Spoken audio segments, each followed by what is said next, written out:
परभणी महानगरपालिकेच्या निवडणुकीसाठी उमेदवार व त्यांच्या प्रतिनिधींना विविध परवानग्या यासाठी एक खिडकी योजना कार्यान्वित करण्यात आली आहे। महानगरपालिकेच्या या एक खिडकी योजनेचा कामकाज मात्र अत्यंत संथ गतीने सुरू आहे। त्यामुळे उमेदवार व त्यांच्या प्रतिनिधींना वेळेवर परवाने मिळत नाहीत। प्रचारासाठीचा 2 दिवसाचा कालावधी उलटला तरीही अद्याप या विभागातून परवाने वितरित करण्यात आलेले नाहीत।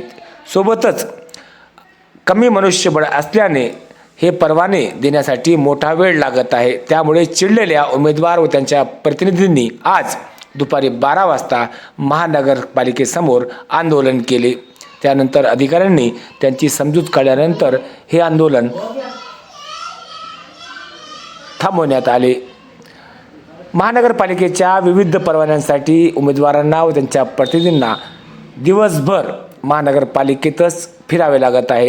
त्यामुळे प्रचार करावा तरी कधी असा प्रश्न आता यांच्या समोर उभे राहिलेला आहे।